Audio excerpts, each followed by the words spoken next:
വൈകുന്നേരം 5 മണിക്കൂർ പഠിക്കണമെന്ന് തീരുമാനിച്ച് ടെക്സ്റ്റ് ബുക്ക് ഒക്കെ എടുത്ത് പഠിക്കാൻ തുടങ്ങി. പക്ഷെ ഒരു 15 മിനിറ്റ് കഴിഞ്ഞപ്പോഴത്തേക്കും കുറച്ചൊരു ബോറടി. ഒരു 5 മിനിറ്റ് ഫോൺ നോക്കിയൊക്കെ വിചാരിച്ച് ഫോണിൽ ഇൻസ്റ്റാഗ്രാം സ്ക്രോൾ ചെയ്യാൻ തുടങ്ങി. അപ്പോഴത്തേക്ക് രാത്രി 10 മണി അങ്ങോട്ട് ആയിട്ടുണ്ടാവും. നിങ്ങളാണ് ഒരു ചാപ്റ്റർ പോയിട്ട് ഒരു പേജ് പോലും പഠിച്ചിട്ടുണ്ടാവില്ല. നിങ്ങളുടെ പേരൻസ് ഇതിനെ ലേസിനെസ് അഥവാ മടി എന്ന് വിളിക്കും. ടീച്ചേഴ്സ് ഇതിനെ ഇറസ്പോൺസിബിലിറ്റി എന്ന് വിളിക്കും. ഞാൻ ഇതിനെ പൊട്ടൻഷ്യൽ എന്നാണ് വിളിക്കുന്നത്. നിങ്ങൾക്ക് നിങ്ങളുടെ ഈ മടി കൊണ്ട്, ഈ റെസ്പോൺസിബിലിറ്റി കൊണ്ട് കുറേ കാര്യങ്ങൾ ചെയ്യാനുള്ള പൊട്ടൻഷ്യൽ ഉണ്ട്. ഇവിടെ പ്രോബ്ലം നിങ്ങളുടെ മടി പോലും അല്ല. നിങ്ങൾ ഒരു ഗ്ലാസ്സിൽ വെള്ളം കുടിക്കുന്നതിന് പകരം നിങ്ങളൊരു മൊത്തം കടൽ അങ്ങോട്ട് കുടിക്കാൻ നോക്കുകയാണ് ചെയ്യുന്നത്. മക്കളെ, ഇനി അങ്ങോട്ട് 1 മന്ത് നമുക്ക് എക്സാക്ട്ലി പരീക്ഷയ്ക്ക് ബാക്കിയുള്ളൂ. ഈ ഒരു മാസം ഹാർഡ് വർക്ക് ഒരു നല്ല സ്ട്രാറ്റജിയേ അല്ല. നമുക്കൊരു ചീറ്റ് കോഡ് വേണം. ഈ ഒരു വീഡിയോയിൽ നിങ്ങളെ 1 മാസം കൊണ്ട് എങ്ങനെയാണ് നിങ്ങളുടെ ക്ലാസ്സിലെ ഏറ്റവും മടിയനായ ടോപ്പറാക്കി മാറ്റുക എന്നുള്ള കാര്യം ഞാൻ പറഞ്ഞുതരാൻ പോവാണ്. കുറച്ച് സയന്റിഫിക് പ്രിൻസിപ്പിളും കുറച്ച് കോമൺ സെൻസും കൂടി ഉപയോഗിച്ചിട്ടായിരിക്കും നമ്മൾ ഈ ഒരു പരിപാടി ചെയ്യാൻ പോകുന്നത്. So let's start the video. ഇതിനുവേണ്ടി ആദ്യം നമ്മൾ ഉപയോഗിക്കാൻ പോകുന്ന ടെക്നിക്കാണ് പാരേറ്റോ പ്രിൻസിപ്പിൾ, അഥവാ സിമ്പിളായിട്ട് പറഞ്ഞാൽ 80-20 റൂൾ. എന്താ 80-20 റൂൾ പറയുന്നത്? ബേസിക്കലി 20% നിങ്ങൾ എടുക്കുന്ന എഫേർട്ട് ആയിരിക്കും 80% നിങ്ങളുടെ റിസൾട്ടിന് തീരുമാനിക്കുക. ഇത് പഠനത്തിൽ മാത്രമല്ല, എല്ലാ ഫീൽഡുകളിലും ആക്ച്വലി പ്രൂവൺ ആയിട്ടുള്ള ഒരു പ്രിൻസിപ്പിളാണ്. ഇപ്പോൾ നമ്മളൊരു ഫുട്ബോളിൽ ഒരു ലീഗിൽ നോക്കുകയാണെങ്കിൽ ഒരു വർഷത്തിൽ ആ വർഷത്തെ ഏറ്റവും ടോപ്പ് 20% പ്ലെയേഴ്സ് ആയിരിക്കും ആ ഒരു മൊത്തം വർഷത്തെ 80% ഗോളുകളും സ്കോർ ചെയ്തിട്ടുണ്ടാവും. നമ്മുടെ ഡെയിലി ലൈഫിൽ നോക്കുകയാണെങ്കിൽ നമ്മുടെ ഡ്രസ് കളക്ഷൻ മൊത്തം എടുത്തു വെച്ചാൽ അതിലെ വെറും 20% ഡ്രസ്സുകളായിരിക്കും നമ്മൾ 80% സമയം ഇട്ടുകൊണ്ടിരിക്കുന്നത്. ഇനി നമ്മൾ സ്കൂളിൽ വല്ല ഗ്രൂപ്പ് അസൈൻമെന്റ് തന്നാലും നിങ്ങൾക്ക് അറിയായിരിക്കും, നിങ്ങളുടെ എക്സ്പീരിയൻസിൽ നിന്ന് വെറും 2 പേരായിരിക്കും 10 പേരുടെ ഗ്രൂപ്പിൽ ആ 80% പണിയെടുക്കുന്നത്. ബാക്കി 8 പേരും കൂടി ചേർന്നാലും ചിലപ്പോൾ 20% പോലും പണിയെടുക്കില്ല. ഇത് യൂണിവേഴ്സലി വാലിഡ് ആയിട്ടുള്ള കാര്യമാണ്. ഈ ഒരു കാര്യം നമ്മുടെ പരീക്ഷകളിൽ, പബ്ലിക് എക്സാം ആയിക്കോട്ടെ, ഏത് എക്സാം ആയിക്കോട്ടെ, അവിടെയും ഈ ഒരു സംഗതി വർക്ക് ചെയ്യും. അപ്പൊ അവിടെ എങ്ങനെയായിരിക്കും വർക്ക് ചെയ്യുക? വളരെ സിമ്പിൾ ആയിട്ട് പറയുകയാണെങ്കിൽ, നിങ്ങൾ പഠിക്കുന്ന 20% ചാപ്റ്റേഴ്സ്, ടോപ്പ് 20% വെയിറ്റേജ് ഉള്ള കുറച്ച് ചാപ്റ്റേഴ്സ് ഉണ്ട് എല്ലാ സബ്ജക്റ്റിലും. ആ ചാപ്റ്റേഴ്സിനായിരിക്കും നിങ്ങളുടെ 80% മാർക്സും വരാൻ പോകുന്നത്. ഒബ്വിയസ്ലി പരേറ്റോ പ്രിൻസിപ്പിൾ ഇതേപോലെ എക്സാമിലേക്ക് ട്രാൻസ്ലേറ്റ് ചെയ്യപ്പെടണമെന്നില്ല. ചിലപ്പോൾ 30-70 ആവാം, ചിലപ്പോൾ 25-75 ആവാം. പക്ഷെ ഈ ഒരു സംഭവം എപ്പോഴും വാലിഡ് ആയിരിക്കും. നിങ്ങൾ ആസ് എ സ്റ്റുഡന്റ് ഉണ്ടാക്കുന്ന മിസ്റ്റേക്ക് എന്ന് വെച്ച് കഴിഞ്ഞാൽ, നിങ്ങൾ എന്ത് ചെയ്യും? എല്ലാ ചാപ്റ്ററും ഏതാണ്ട് ഒരേപോലെയാണ്, എല്ലാ ചാപ്റ്ററിനും എല്ലാ ഭാഗത്തുനിന്നും ഏതാണ്ട് ഒരേ വെയിറ്റേജിനാണ്, അല്ലെങ്കിൽ ഒരേ എമൗണ്ട് ഓഫ് മാർക്സ് ആണ് ചോദിക്കുക എന്ന് വിചാരിച്ചിട്ട് നമ്മളെല്ലാം ഒരേപോലെ പഠിക്കും. പക്ഷേ ഒരു മടിയനാണെങ്കിലും ഒരു ബുദ്ധിമാനായിട്ടുള്ള സ്റ്റുഡൻറ്റ്, ഒരു സ്മാർട്ട് ആയിട്ടുള്ള സ്റ്റുഡൻ്റ് ആണെങ്കിൽ അവൻ ആദ്യം ചെയ്യുക ഈ 20%, ആ ടോപ്പ് 20% ഏതാണെന്നുള്ള കാര്യം ആദ്യം കണ്ടുപിടിക്കാനാണ് നോക്കുക. ഇത് ആക്ച്വലി നമ്മുടെ പരീക്ഷയിൽ വർക്ക് ചെയ്യുന്നു മനസ്സിലാക്കാൻ വേണ്ടിയിട്ട് ഞാനിവിടെ ഒരു എക്സാമ്പിൾ എടുത്തിട്ടുണ്ട്. +1 ക്രിസ്മസ് എക്സാമിൻ്റെ മാർക്ക് വെയിറ്റേജ് ആണ്. ഇതിൽ നിങ്ങൾ സൂക്ഷിച്ച് നോക്കിയാൽ മനസ്സിലാവും, വെറും 3 ചാപ്റ്റേഴ്സിന് മാത്രമാണ് 60 മാർക്കിൽ 33 മാർക്കിന് എക്സാം ചോദിച്ചത്. ഒബ്വിയസ്ലി ഞാൻ അവിടെ ഓപ്ഷൻ ക്വസ്റ്റൻസും കൂടെ കൗണ്ട് ചെയ്തിട്ടുണ്ട്. അത് പബ്ലിക് എക്സാമിന് വാലിഡ് ആണല്ലോ, ഓപ്ഷൻ ക്വസ്റ്റൻസ് നമുക്ക് അവൈലബിൾ ആയിരിക്കുമല്ലോ. അപ്പോൾ വെറും 3 ചാപ്റ്റേഴ്സ് ആണ് 33 മാർക്കിന് കോൺട്രിബ്യൂട്ട് ചെയ്തത്. ഇത് +1ലോ +2ലോ മാത്രമല്ല, ചെറിയ ക്ലാസ്സുകളിലും വർക്ക് ചെയ്യുന്നതാണ്. ഫോർ എക്സാമ്പിൾ 9ാം ക്ലാസ് ഫിസിക്സിന്റെ കഴിഞ്ഞ വർഷത്തെ പബ്ലിക് എക്സാമിന്റെ വെയിറ്റേജ് ആണ് നിങ്ങളോട് കാണുന്നത്.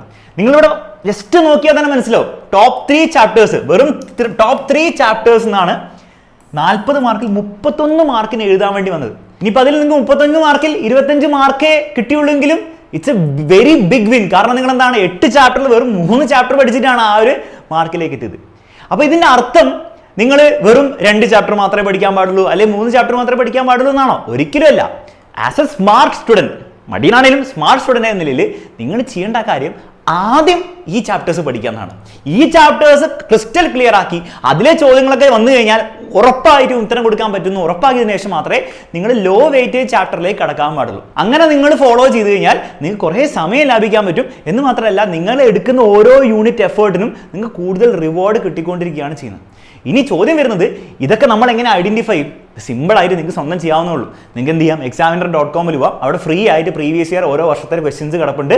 അതിൽ കഴിഞ്ഞ വർഷത്തെ പബ്ലിക് എക്സാമിനെ നോക്കുക, ജസ്റ്റ് എന്ത് ചെയ്യുക, അതിൻ്റെ ഒരു പാറ്റേൺ സ്റ്റഡി ചെയ്യുക. ഓൾമോസ്റ്റ് ഇതുപോലെ ആയിരിക്കും വരിക. ഇനി ഞാൻ വീണ്ടും പറയുന്നത്, ഇവിടെ ആ ചാപ്റ്റേഴ്സ് മാത്രം പഠിക്കണം എന്നല്ല, ആ ചാപ്റ്റേഴ്സ് ആദ്യം പ്രയോറിറ്റി കൂടുതൽ കൊടുത്ത് പഠിക്കണം എന്നാണ്. ബാക്കിയുള്ള ചാപ്റ്റേഴ്സും പഠിക്കണം, അല്ലെ നമ്മൾ വെറും പരേറ്റോ പ്രിൻസിപ്പിൾ ഫോളോ ചെയ്യുന്ന മണ്ണന്മാരാവാനുള്ള ചാൻസ് ഉണ്ട്. ഇവിടെ ആകെ ഒരു പ്രശ്നം വരുന്നത്, SSLC-കാർക്കും 8ാം ക്ലാസ്സുകാർക്കും ഒന്നും പ്രീവിയസ് ഇയർ ക്വസ്റ്റൻസ് വാലിഡ് ആയിരിക്കില്ല. കാരണം നിങ്ങളുടെ സിലബസ് മാറിയിട്ടുണ്ട്. അപ്പോൾ നിങ്ങൾ ഓബ്വിയസ്ലി ചെയ്യേണ്ടത് എന്ത് ചെയ്യണം? നിങ്ങൾ യൂട്യൂബിൽ ഫോളോ ചെയ്യുന്ന ടീച്ചേഴ്സോ, അല്ലെ ബാച്ചിൽ ഫോളോ ചെയ്യുന്ന ടീച്ചേഴ്സോ, അല്ലെ നിങ്ങൾ സ്കൂളിൽ ഫോളോ ടീച്ചേഴ്സോ, അവർ പറഞ്ഞു തരുന്ന ചാപ്റ്റേഴ്സ് അവർ പറഞ്ഞുതരും. ഈ ചാപ്റ്റേഴ്സ് കുറച്ചുകൂടി ഇമ്പോർട്ടൻ്റ് ആണ്, ഇത് അത്രത്തോളം ഇമ്പോർട്ടൻ്റ് അല്ല എന്നുള്ള കാര്യം പറയുന്നതിനനുസരിച്ച് വേണം നിങ്ങൾ ഈ ഒരു പ്രയോറിറ്റി ഉണ്ടാക്കാൻ വേണ്ടി. അപ്പോൾ ആ ഒരു പ്രയോറിറ്റി പ്രകാരം വേണം നിങ്ങൾ പഠിക്കാൻ വേണ്ടി എന്നുള്ള കാര്യമാണ് ഫസ്റ്റ് നിങ്ങൾ ചെയ്യേണ്ട ഏറ്റവും ബേസിക് കാര്യം.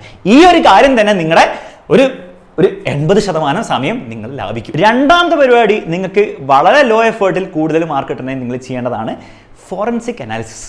ഇത് ആക്ച്വൽ അല്ല, പരീക്ഷാ പേപ്പറിന് മുകളിൽ. ഇതിന് സിമ്പിളായിട്ട് ഞാനൊരു സൊല്യൂഷൻ പറഞ്ഞുതരാം. നിങ്ങൾ എന്താ ചെയ്യണമെന്ന് വെച്ചാൽ കഴിഞ്ഞൊരു 5 വർഷത്തെ പ്രീവിയസ് ഇയർ ക്വസ്റ്റ്യൻ പേപ്പേഴ്സ് നിങ്ങൾ ആദ്യം ഡൗൺലോഡ് ചെയ്ത് വെക്കുക. എന്നിട്ട് ആ പ്രീവിയസ് ഇയർ ക്വസ്റ്റ്യൻ പേപ്പേഴ്സ് നിങ്ങൾ ജസ്റ്റ് അനലൈസ് ചെയ്ത് കഴിഞ്ഞാൽ നിങ്ങൾക്ക് ഒരു ക്ലിയർ പാറ്റേൺ കാണാൻ പറ്റും. ചില ചോദ്യങ്ങൾ അല്ലെങ്കിൽ ചില ടോപ്പിക്സ് എല്ലാ വർഷവും റിഗാർഡ്ലെസ് ഓഫ് ഏത് വർഷമാണെങ്കിലും അതിങ്ങനെ ചോദിച്ചുകൊണ്ടേയിരിക്കും. ഫോർ എക്സാമ്പിൾ SSLC കോണ്ടെക്സ്റ്റ് ആണെങ്കിൽ എല്ലാ വർഷവും H=I²RT ഇക്വേഷൻ പ്രകാരം ഒരു ചോദ്യം ഉറപ്പാണ്. മാത്സിലാണെങ്കിൽ കൺസ്ട്രക്ഷന്റെ ചില ചോദ്യങ്ങളുണ്ട്, ടാൻജൻസിന്റെയോ അല്ലെ സർക്കിളിന്റെ ഇൻറേഡിയസ് വരെ ചില ചോദ്യങ്ങൾ, അത് 100% ഷുവർ ആണ്. കെമിസ്ട്രിയിലാണെങ്കിൽ IUPAC നോമൻക്ലേച്ചർ ബേസ്ഡുള്ള ചോദ്യം എല്ലാ വർഷവും നിങ്ങൾക്ക് റിപ്പീറ്റഡ് ആയിട്ട് കാണാൻ പറ്റും. അപ്പോൾ ഈ ചോദ്യങ്ങളൊക്കെ നിങ്ങൾക്ക് ആക്ച്വലി വെറുതെ ഫ്രീ മാർക്സ് തരികയാണ്. അപ്പോൾ ആ ഒരു കാര്യം നിങ്ങൾ ആദ്യം തന്നെ ഐഡന്റിഫൈ ചെയ്ത് നിങ്ങൾ പ്രയോറിറ്റി കൂടുതൽ കൊടുത്ത് ആദ്യം തന്നെ പഠിച്ചു വെക്കണം. പല കുട്ടികളും ചെയ്യുന്ന മിസ്റ്റേക്ക് എന്ന് വെച്ച് കഴിഞ്ഞാൽ അവർ പഠിക്കാന്ന് പറഞ്ഞാൽ നേരെ ടെക്സ്റ്റ് ബുക്ക് എടുക്കും, അല്ലെങ്കിൽ നോട്ട്ബുക്ക് എടുത്തിട്ട് എല്ലാ കാര്യങ്ങളും ഈക്വലി ഇമ്പോർട്ടൻ്റ് ആണ്. ചെറിയ കാര്യങ്ങൾ മുതൽ ഏറ്റവും ബേസിക് ഹെഡിങ് വരെ വളരെ ഇമ്പോർട്ടൻ്റ് ആണ്. അത് പരീക്ഷയിൽ ചോദിക്കുമെന്ന് വിചാരിച്ചിട്ട് ഇങ്ങനെ പഠിച്ചുകൊണ്ടിരിക്കും. ആ ഒരു കാര്യം വർക്ക് ചെയ്യായിരുന്നു. നിങ്ങൾ ആദ്യം മുതലേ വളരെ ഡിലിജൻ്റ് ആയിട്ട് എല്ലാ ദിവസവും 2 മണിക്കൂർ വീതം പഠിക്കുന്നെങ്കിൽ ഓക്കെ. പക്ഷെ ഇനി അങ്ങോട്ട് പരീക്ഷ 1 മാസം ബാക്കിയുള്ളപ്പോൾ ആ പരിപാടി വർക്ക് ചെയ്യില്ല എന്ന് മാത്രമല്ല, അത് ഏറ്റവും വലിയ നിങ്ങൾ ചെയ്യാൻ പോകുന്ന ബ്ലണ്ടർ ആയിരിക്കും. ഞാൻ ഈ പറഞ്ഞ പോലെ ഈ ഫോറൻസിക് അനാലിസിസ് നിങ്ങളുടെ ഭാഗത്ത് നിന്ന് ചെയ്തിട്ട് ഏറ്റവും ഇമ്പോർട്ടൻ്റ് ആയിട്ട് ഏറ്റവും റിപ്പീറ്റഡ് ആയിട്ട് ചോദിക്കുന്ന ചോദ്യങ്ങൾ നിങ്ങൾ ഐഡന്റിഫൈ ചെയ്യാനാണ് നിങ്ങൾ ചെയ്യേണ്ടത്. ഇതിനുവേണ്ടി നിങ്ങൾക്ക് AI ഒക്കെ ഉപയോഗിക്കാം. ആ 5 പ്രീവിയസ് ഇയർ ക്വസ്റ്റ്യൻ പേപ്പർ നേരെ AI ഇട്ട് കൊടുക്കുക. ഇതിനെന്ത് ചെയ്യുക, കണ്ടുപിടിക്കാൻ പറ ഏതാണ് ടോപ്പ് 5 ക്വസ്റ്റ്യൻസ് അല്ല top 10 topics I should focus ആണെന്ന് അടിച്ചു കൊടുത്താൽ നിങ്ങൾക്ക് ഈസി ആയിട്ട് AI നിങ്ങൾക്ക് ചെയ്തു തരും. ഇനി സിലബസ് മാറിയ ക്ലാസ്സുകളാണെങ്കിൽ നിങ്ങൾ ചെയ്യേണ്ട എന്താണ്, നിങ്ങൾക്ക് ഓൾറെഡി വന്ന ക്രിസ്മസ് എക്സാമും ഓണം എക്സാം പേപ്പേഴ്സ് നിങ്ങൾ എടുത്തിട്ടുണ്ട്. 10th സ്റ്റാൻഡേർഡ് ആണെങ്കിൽ നിങ്ങൾക്ക് SCERT ഒഫീഷ്യലി തന്ന 3 സെറ്റ് ഓഫ് ക്വസ്റ്റ്യൻ പേപ്പേഴ്സ് ഈ ഓരോ സബ്ജക്റ്റിനും ഉണ്ട്. എല്ലാം കൂടി പിടിച്ചിട്ട് കൊടുക്കുക. എന്നിട്ട് കണ്ടുപിടിക്കുക ഏതാണ് ഏറ്റവും ഇമ്പോർട്ടൻറ്റ് ടോപ്പിക്സ്. അത് ഒരു കാരണവശാലും പഠിക്കാതിരിക്കാൻ പാടില്ല. ഇതും ആക്ച്വലി പരേറ്റോ പ്രിൻസിപ്പിളിന്റെ മറ്റൊരു എഫക്റ്റ് ആണ്. നമ്മൾ പറഞ്ഞു 20% ചാപ്റ്റേഴ്സിനാണ് 80% മാർക്സ് വരുന്നെങ്കിൽ സെയിം ലോജിക്കിൽ വിത്തിൻ എ ചാപ്റ്റർ ഒരു ചാപ്റ്റർ എടുത്ത് നോക്കുകയാണെങ്കിൽ അതിലും എല്ലാം ഈക്വൽ അല്ല. അവിടെയും 20% ടോപ്പിക്സിനാണ് 80% മാർക്സ് വരുന്നത്. ആ ഒരു ലോജിക്കാണ് നമ്മളിവിടെ ഈ ഫോറൻസിക് അനാലിസിസിൽ അപ്ലൈ ചെയ്തിരിക്കുന്നത്. മൂന്നാമത്തെ കാര്യം, എല്ലാവരും ഉണ്ടാക്കുന്ന മിസ്റ്റേക്ക് ആണ്, ആക്ച്വലി പഠിക്കാൻ തുടങ്ങുമ്പോൾ ഈ ടെക്സ്റ്റ് ബുക്ക് അല്ലെ നോട്ട്ബുക്ക് ഇങ്ങനെ വായിച്ചുകൊണ്ടിരിക്കും. ഈ ഒരു വായിച്ചുകൊണ്ടിരിക്കുന്ന ഒരു കാര്യം നമുക്ക് എന്താണ് നല്ലൊരു അടിപൊളി സ്റ്റഡിങ് മെത്തേഡായിട്ട് തോന്നുമെങ്കിലും ഇത് ആക്ച്വലി വെറും മണ്ടത്തരാണ്. കാരണം നിങ്ങൾ വീണ്ടും റിപ്പീറ്റഡ് ആയിട്ട് ഇങ്ങനെ ഒരു കാര്യം വായിച്ചുകൊണ്ടിരിക്കുമ്പോൾ നിങ്ങളുടെ ബ്രെയിനിൽ എക്സ്ട്രാ ഒന്നും സ്റ്റോർ ചെയ്യുന്നില്ല. എന്ന് മാത്രമല്ല നിങ്ങളുടെ ബ്രെയിൻ ഒരു കോമ്പിറ്റൻസിന്റെ ഒരു ഇല്യൂഷൻ നിങ്ങൾക്ക് ഉണ്ടാക്കി തരും. അതായത് ഓരോ പ്രാവശ്യം നിങ്ങൾ ഇങ്ങനെ വീണ്ടും ഇങ്ങനെ വായിച്ചുകൊണ്ടിരിക്കുമ്പോൾ നിങ്ങളുടെ ബ്രെയിൻ നിങ്ങൾക്ക് സിഗ്നൽ ചെയ്യുക, ഇതെനിക്കറിയാം, ഫുൾ കോൺഫിഡൻസ് നിങ്ങൾക്ക് തന്നുകൊണ്ടിരിക്കും. പക്ഷേ റിയാലിറ്റീസ് ആ ടെക്സ്റ്റ് ബുക്ക് എടുത്ത് മാറ്റി കഴിഞ്ഞാൽ നിങ്ങൾക്ക് അതിൽ ഒരു സാധനം അറിയുണ്ടാവില്ല. അപ്പോൾ ഇത് ഫിക്സ് ചെയ്യാൻ വേണ്ടിയിട്ട് നിങ്ങൾ ഉപയോഗിക്കേണ്ട സിമ്പിൾ ടെക്നിക്കാണ് ആക്റ്റീവ് റീകോൾ. വളരെ സിമ്പിളായിട്ട് ഞാൻ പറഞ്ഞുതരാം. ഫോർ എക്സാമ്പിൾ നിങ്ങൾ ഫിസിക്സിൽ ഒരു ടോപ്പിക്ക് പഠിക്കാൻ ടോട്ടൽ ഇന്റേണൽ റിഫ്ലക്ഷൻ എന്താ നിങ്ങൾ പഠിച്ചു. നിങ്ങളത് വീണ്ടും ഇങ്ങനെ വായിച്ചുകൊണ്ടിരുന്നിട്ട് ഒരു കാര്യമില്ല. നിങ്ങളെ ടെക്സ്റ്റ് ബുക്ക് അടച്ചു വെക്കുക അല്ലെങ്കിൽ നോട്ട്ബുക്ക് അടച്ചു വെച്ചിട്ട് എന്തായാലും നിങ്ങൾക്ക് ഓർമ്മയുള്ള കാര്യം നിങ്ങളോട് തന്നെ ഒന്ന് എക്സ്പ്ലെയിൻ ചെയ്യാൻ വേണ്ടി ശ്രമിക്കുക. ഇത് നമ്മൾ ഫൈമൻ ടെക്നിക്ക് എന്ന് വിളിക്കും. അപ്പോൾ എന്തായിരുന്നു ടോട്ടൽ ഇന്റേണൽ റിഫ്ലക്ഷൻ? ഒരു ലൈറ്റ് ഇങ്ങനെ പൈപ്പിൽ കയറുമ്പോൾ ക്രിട്ടിക്കൽ ആംഗിളിനെക്കാളും കൂടുതലാകുമ്പോൾ ഇത് സംഭവിക്കുക, ഇങ്ങനെ സംഭവിച്ച് നമുക്ക് എനർജി വളരെ എഫിഷ്യൻ്റ് ആയി. അപ്പോൾ എന്താണോ നിങ്ങൾ പഠിച്ചത് നിങ്ങൾക്ക് അവിടെ നിങ്ങളോട് തന്നെ എക്സ്പ്ലെയിൻ ചെയ്യാൻ പറ്റിയില്ലെങ്കിൽ അതിനർത്ഥം നിങ്ങളത് പഠിച്ചില്ല എന്നാണ്. നിങ്ങൾ അത് ഒന്നും കൂടി പോയി പഠിക്കണം. ഒന്നും കൂടി പോയി പഠിച്ചിട്ട് വീണ്ടും ഈ ഒരു റിപ്പീറ്റേഷൻ നിങ്ങൾ ചെയ്തുകൊണ്ടിരിക്കുക. ഇത് ഫിസിക്സിൽ മാത്രമല്ല, നിങ്ങൾക്ക് കെമിസ്ട്രിയിലും ബയോളജിയിലും സോഷ്യലിലും എല്ലാ സബ്ജക്റ്റിലും ഉപയോഗിക്കാവുന്നതാണ്. മാത്സിലേക്കൊക്കെ വരുമ്പോൾ നിങ്ങൾ എന്താ ചെയ്യണമെന്ന് വെച്ചാൽ ആ ക്വസ്റ്റ്യൻ മാത്രം വീണ്ടും എടുത്തിട്ട് ഒന്നും കൂടി ആൻസർ നോക്കാതെ ടെക്സ്റ്റ് ബുക്ക് നോക്കാതെ നോട്ട്ബുക്ക് നോക്കാതെ സോൾവ് ചെയ്യാൻ വേണ്ടി ശ്രമിക്കണം. എവിടെയാണോ നിങ്ങൾ സ്റ്റക്ക് ആവുന്നത് ആ പോയിന്റിൽ തന്നെ നിങ്ങൾ പരീക്ഷയിൽ സ്റ്റക്ക് ആവും. അപ്പോൾ അവിടെ വെച്ചിട്ട് നിങ്ങൾ എന്ത് ചെയ്യണം, പോയി ഒന്നുകൂടെ റെഫർ ചെയ്തിട്ട് വീണ്ടും ഈ ഒരു സ്റ്റെപ്പ് ഫോളോ ചെയ്യാം. ഇതിനാണ് നമ്മൾ ആക്റ്റീവ് റീകോൾ എന്ന് വിളിക്കുക. നിങ്ങൾ റിവൈസ് ചെയ്യുമ്പോൾ ഈ ഒരു കാര്യം ചെയ്യണം. പല കുട്ടികളും റിവൈസ് ചെയ്യുക, ഒരു സാധനം പഠിച്ചു കഴിഞ്ഞിട്ട് പിന്നെ 2-3 ദിവസം കഴിഞ്ഞ് വീണ്ടും അത് പഠിക്കുമ്പോൾ അവർ ചെയ്യുന്ന മിസ്റ്റേക്ക് എന്ന് വെച്ചാൽ അവർ ഓൾറെഡി ഉള്ള നോട്ട്ബുക്ക് അല്ലെങ്കിൽ ടെക്സ്റ്റ് ബുക്ക് എടുത്തിട്ട് വീണ്ടും അതിങ്ങനെ വായിച്ചുകൊണ്ടിരിക്കും. എനിക്ക് ഓർമ്മയുണ്ടോ എന്നുള്ളവരും ചെക്ക് ചെയ്തുകൊണ്ടിരിക്കും. വീണ്ടും നിങ്ങൾ ബ്രെയിൻ നിങ്ങളെ പറ്റിക്കുകയാണ്. നിങ്ങളത് വീണ്ടും വായിച്ചു നോക്കുമ്പോൾ നിങ്ങൾക്ക് ചിലപ്പോൾ തോന്നും ഇതെനിക്കറിയാലോ. അവിടെ നിങ്ങൾ ആക്ച്വലി ഇത് ഓർത്തെടുക്കുകയല്ല ചെയ്യുന്നത്, നിങ്ങൾ ആക്ച്വലി റെക്കഗ്നൈസ് ചെയ്യുന്നുള്ളൂ. ഇത് കാണുമ്പോൾ എനിക്ക് ഓർമ്മ വന്നു, ഇത് കാണുമ്പോൾ എനിക്ക് ഓർമ്മ വന്നു. അപ്പോൾ നിങ്ങൾ വിചാരിക്കുക എനിക്കെല്ലാം ഓർമ്മയുണ്ട്. ആക്ച്വലി നിങ്ങൾക്ക് ഓർമ്മയില്ല. അത് അറിയണമെങ്കിൽ നിങ്ങൾ എന്ത് ചെയ്യണം, ആ ക്വസ്റ്റ്യൻ ആൻസർ ടെക്സ്റ്റ് ബുക്ക് നോക്കാതെ ഫസ്റ്റ് സെന്റൻസ് പോലും ഇല്ലാതെ നിങ്ങളൊന്ന് എഴുതി നോക്കണം. Which is exactly what you will do in public exam. അത് ചെയ്ത് നോക്കുമ്പോൾ നിങ്ങൾക്ക് മനസ്സിലാവും നിങ്ങൾക്ക് അറിയില്ല. അപ്പോൾ റെക്കഗ്നീഷൻ മാത്രമേ ഉണ്ടായിരുന്നുള്ളൂ.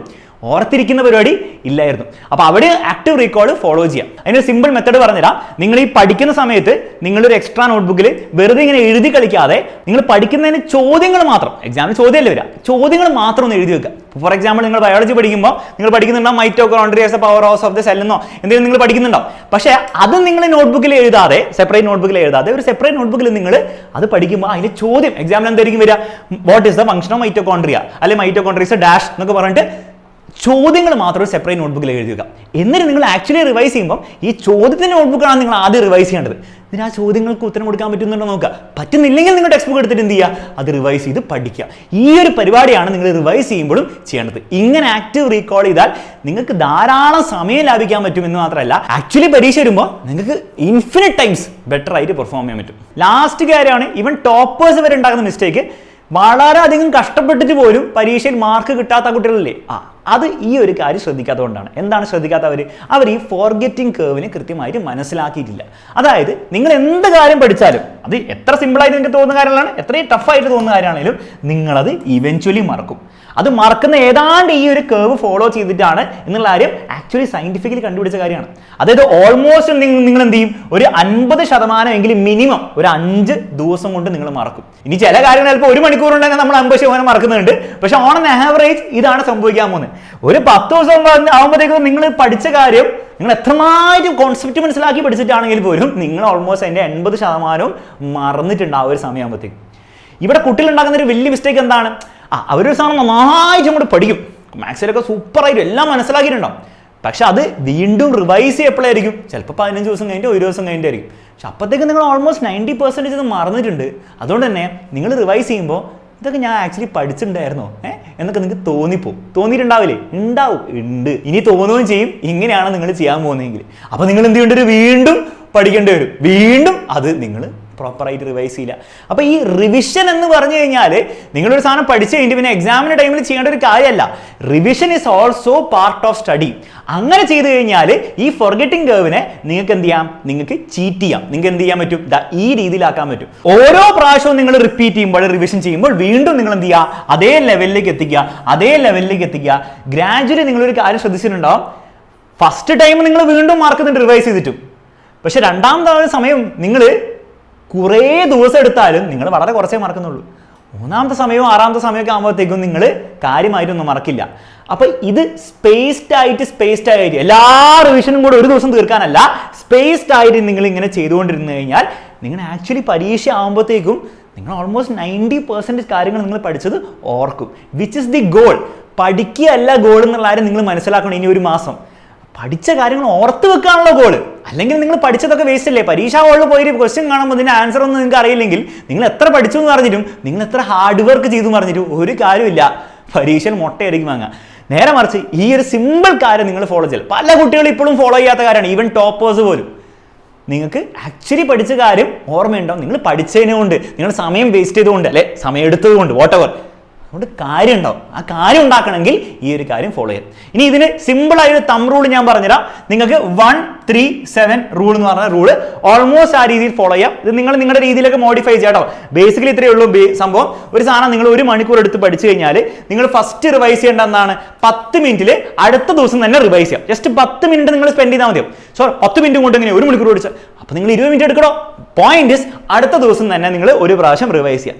പിന്നെ നിങ്ങൾ ചെയ്യേണ്ടത് 3 ദിവസം കഴിഞ്ഞിട്ടാണ്. അത് ഡേ 1+3, അതായത് ഡേ 4ലാണ് ചെയ്യേണ്ടത്. പിന്നെ നിങ്ങൾ ചെയ്യേണ്ടത് 7 ദിവസം കഴിഞ്ഞിട്ടാണ്, ദാറ്റ് ഇസ് ഡേ 8ൽ ചെയ്യുക. ഈ ഒരു രീതിയിൽ നിങ്ങൾ ആ പഠിച്ച കാര്യം തന്നെ സ്പേസ്ഡ് ആയിട്ട് റിപ്പീറ്റ് ചെയ്താൽ നിങ്ങൾക്ക് ആ സാധനം ഓർമ്മയുണ്ടാവും. നിങ്ങളിത് ചെയ്തില്ലെങ്കിൽ ഞാൻ ഗ്യാരണ്ടി ചെയ്യുന്നു, നിങ്ങൾ ഈ 1 മണിക്കൂർ പഠിച്ചത് completely it is A waste of time. ഈ ഒരു സാധനം കൂടെ നിങ്ങൾ മനസ്സിലാക്കി കഴിഞ്ഞാൽ വേറെ ലെവൽ സൂപ്പർ പവർ കിട്ടിയവരായിരിക്കും.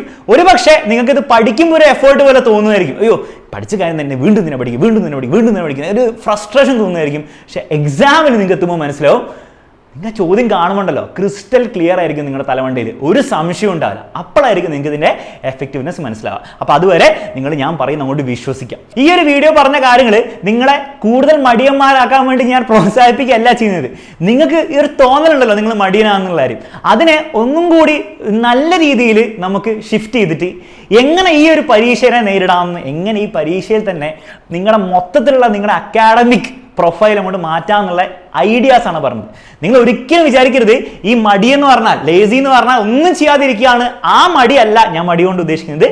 ഞാൻ ഉദ്ദേശിക്കുന്ന മടി എന്ന് പറഞ്ഞു കഴിഞ്ഞാൽ, ലേസി എന്ന് പറഞ്ഞാൽ മിനിമം നെസസറി കാര്യം ചെയ്തിട്ട് മാക്സിമം റിവാർഡ് നേടിയെടുക്കാമെന്നാണ്. എക്സാക്ട്ലി ഈ ഒരു കാര്യമാണ് ഇനി അങ്ങോട്ട് നിങ്ങൾ ചെയ്യേണ്ടത്. അതിനു വേണ്ടിയുള്ള ടെക്നിക്സ് എന്നെക്കൊണ്ട് പറ്റുന്ന മാക്സിമം രീതിയിൽ ഞാൻ നിങ്ങൾക്ക് എക്സ്പ്ലെയിൻ ചെയ്ത് തന്നിട്ടുണ്ട്. ഈ വീഡിയോ യൂസ്ഫുൾ ആണ്. തീർച്ചയായിട്ടും നിങ്ങളുടെ എല്ലാ ഫ്രണ്ട്സിനും, മടിയന്മാർ മാത്രമല്ല എല്ലാ ഫ്രണ്ട്സിനും നിങ്ങൾ തന്നെ ഷെയർ ചെയ്യണം. എല്ലാവർക്കും യൂസ്ഫുൾ ആയിട്ടുള്ള കാര്യമാണ്. നിങ്ങളുടെ ഫ്രണ്ട്സിന് കൂടുതൽ മാർക്ക് കിട്ടിയതുകൊണ്ട് നിങ്ങളുടെ മാർക്കിനെ അത് എഫക്ട് ചെയ്യാൻ പോകുന്നില്ല. This is not a competitive exam. എല്ലാവർക്കും നല്ല മാർക്ക് കിട്ടേണ്ടത് എന്ന് വിചാരിച്ചിട്ട് തന്നെ ഷെയർ ചെയ്ത് കൊടുക്കുക. വീഡിയോ യൂസ്ഫുൾ ആണെങ്കിൽ തീർച്ചയായും കമന്റ് ബോക്സിൽ അറിയിക്കുക, ലൈക്ക് ചെയ്യുക.